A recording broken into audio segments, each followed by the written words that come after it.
Hello, and in this video we're going to look at some useful phrases for part 3. It's very tricky to prepare hundreds of part 3 answers for all the part 2 topics, but it's useful to have a few phrases that you can throw into your answers that will really impress the IELTS examiner because they're much more complex than the phrases that many IELTS candidates use. So let's take a look at the first one, off the top of my head.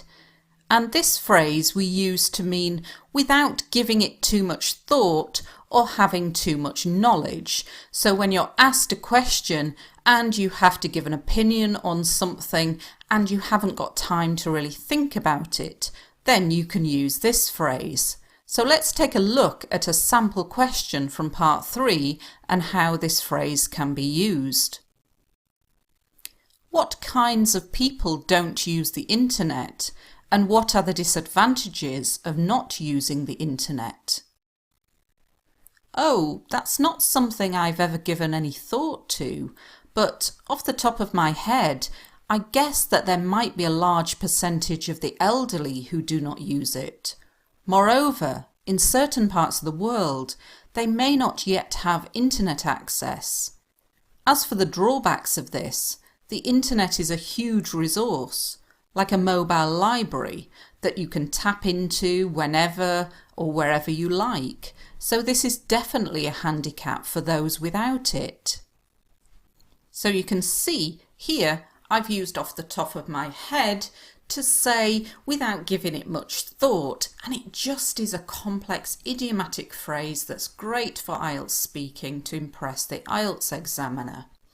It's useful also to have some fluency and coherence phrases. So instead of just having silence or saying, oh, that's not something I've ever given any thought to, but off the top of my head. So a useful phrase for starting one of your part 3 answers. We've also got some other good vocabulary and grammar in here and some other discourse markers such as moreover, as for.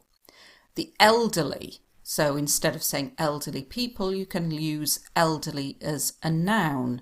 The elderly. A huge resource is a useful phrase for speaking and writing. It's definitely a handicap if you don't have it. A handicap is like if somebody's disabled, they may have a handicap, but we can use it to talk about something that is an obstacle, a difficulty. If you tap into something, it means that you use it. You use this resource, you tap into it. Let's take a look at this next phrase, by and large. Now, those are very simple words, but when we put them together, by and large, it means on the whole, generally. And again, it's not something that you commonly hear by IELTS candidates, so this will make you stand out and help you with your lexical resource because the IELTS examiner is listening for less commonly used words. So by and large can be used when you would use generally, on the whole, or everything considered. Let's take a look. Why do some people refuse to eat animals?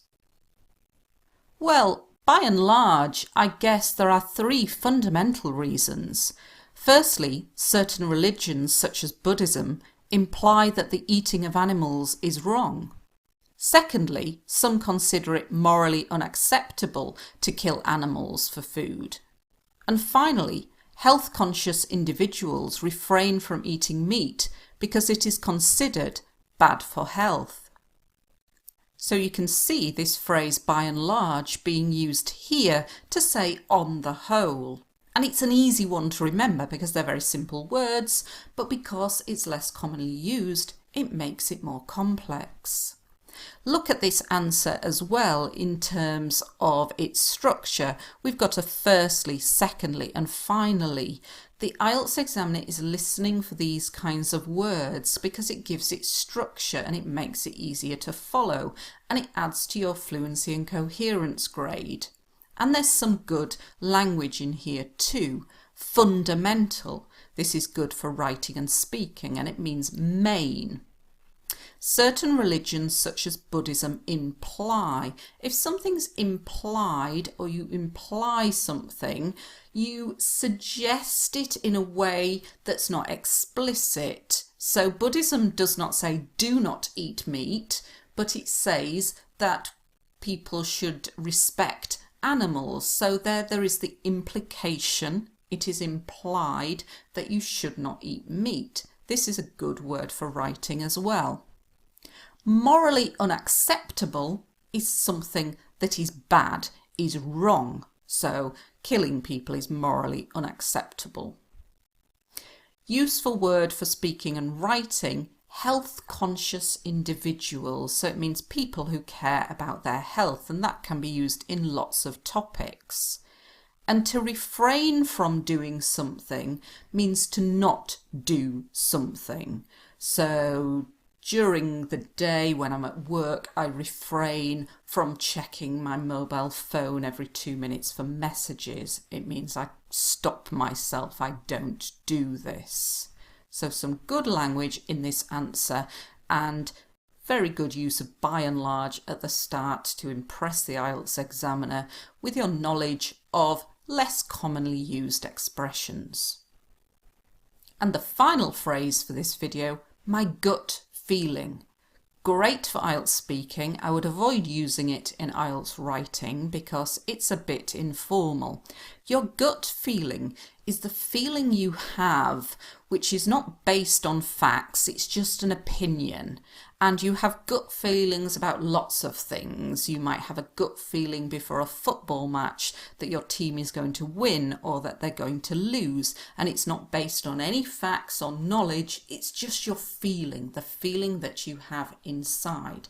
So my gut feeling. So let's take a look at my gut feeling being used in a Part 3 answer. Do you think technology has brought us closer or not?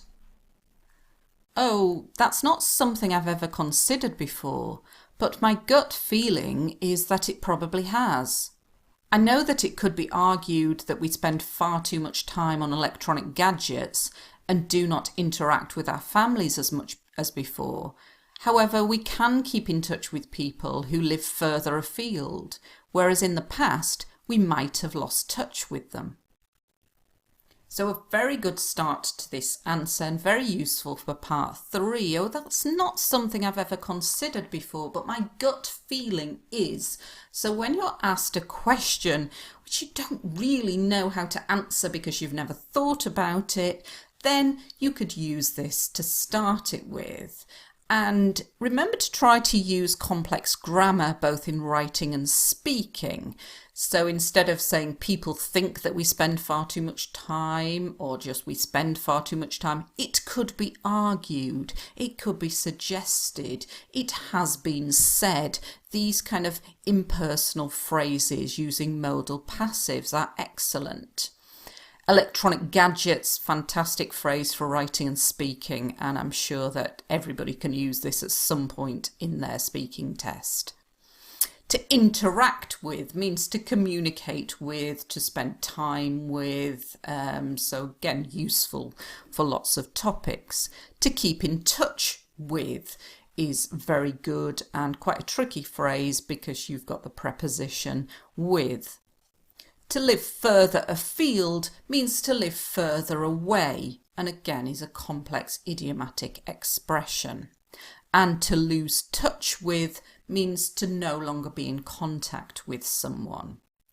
So I hope you found these 3 phrases useful. It is really important that you have prepared how to answer Part 3 questions. It's impossible to study every single Part 3 question, but if you practice using these phrases such as, oh, that's not something I've ever considered before, but my gut feeling is, and do them over and over again, then when it comes to the IELTS test, you'll be able to say these phrases without thinking about them, get some good marks in your lexical resource, in your fluency and coherence, and it gives you a little bit of thinking time to think about what you're going to say for the rest of the answer.